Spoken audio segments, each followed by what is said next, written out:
Imagine you're on a dive trip, except instead of coral reefs and friendly sea turtles, you get alien sharks, exploding fish, and absolutely no dive buddy.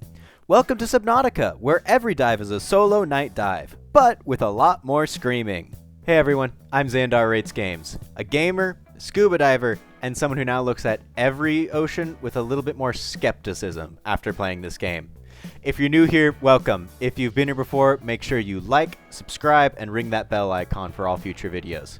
Feel free to tell me down in the comments below, what's your worst real-life diving experience? Mine? It wasn't getting chased by a stalker, but after playing this game, it's starting to feel like it.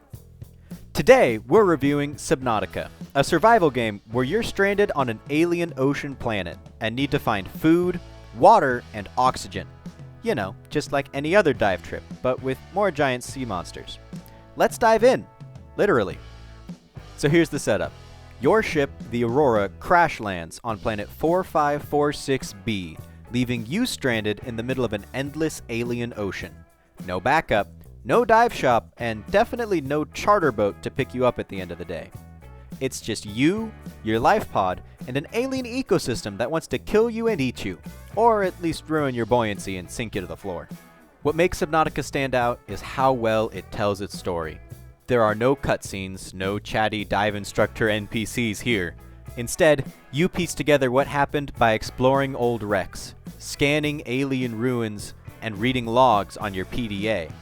It's like dive briefing meets detective work, except the wrecks here aren't safe havens or reefs. They're full of things that just want to eat you. But it's not just survival. As you explore, you start uncovering a deeper mystery. Why did the Aurora crash? Where did these older wrecks come from? What's happening with all these strange alien structures? And why do I feel like every Leviathan wants to turn me into dinner? Subnautica is basically like planning a real dive. Check your air, manage your gear, and hope you don't end up too far from the surface. Early on, you'll be scavenging for resources like titanium and bladderfish while desperately avoiding predators.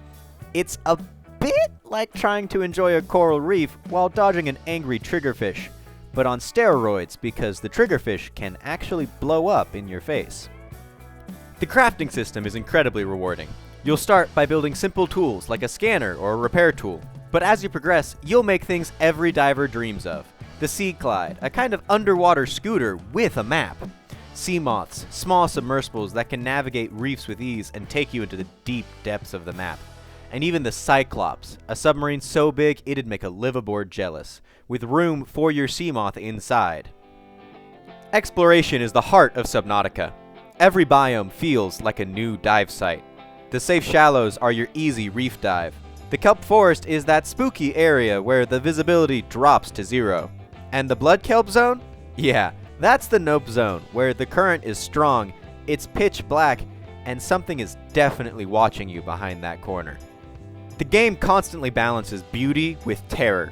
You'll be marveling at glowing jellyfish one second, then panicking as your oxygen runs low the next. It's like forgetting to check your SPG during a deep dive, except instead of surfacing, you're trying to not die while a Leviathan roars behind your ear. As a diver, I have to say, Subnautica nails the underwater vibe. The way light refracts through the shallows, the bioluminescence at night, the eerie quiet of the deeper zones. It's all painfully familiar, minus the whole alien planet thing. The first time I swam through the Grand Reef, I genuinely felt like I was on a night dive in Raja Ampat. Until, of course, I heard something roar and realized there wasn't a dive buddy next to me, but I still wasn't alone. The sound design is spot on, too. The gentle hum of the reef to the distant roars of leviathans. It captures both the tranquility and the terror of being underwater. Let's just say you'll never hear a hydrophone the same way again. There are moments in Subnautica where you just stop and take in the view. Whether it's the glowing mushroom of the Jelly Shroom Caves or the ominous shadow of the Aurora wreck. These moments remind you why divers keep coming back to the water. Though I'm not sure any of us would come back if we ran into a Reaper Leviathan, that thing haunts me. At $30, and often on sale for as low as $10, Subnautica is a better deal than most dive trips. Sure, you won't be getting a tan. but you also won't have to rinse your gear out afterwards. And once you've completed the story, there's still plenty to do in the game. Build your dream underwater base, experiment with creative mode, or just explore the biomes you didn't fully map. And if you're feeling brave, or a little masochistic, try hardcore mode, where every dive feels like your last and you might have to restart a few times. Now let's talk about the game's history. Subnautica began development in early 2013 by Unknown Worlds Entertainment, a small indie studio at the time best known for their work on Natural Selection.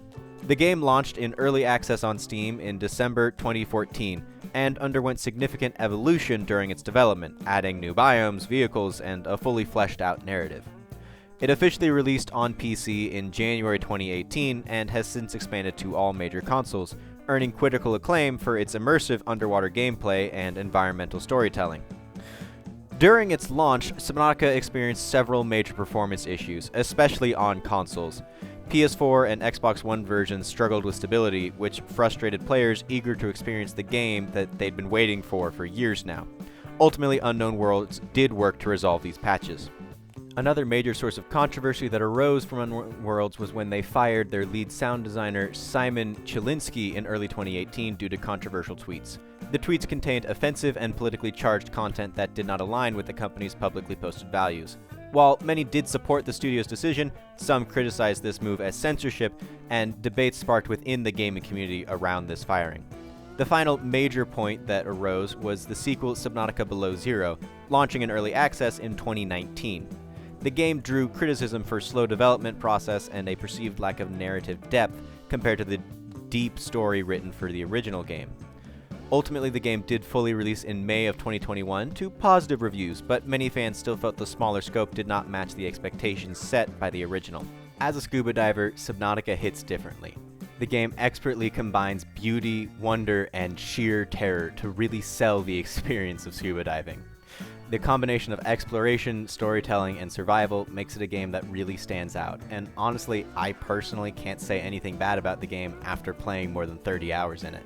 Whether you're a diver looking for a fix, or just someone who enjoys survival games, Subnautica is an absolute must-play.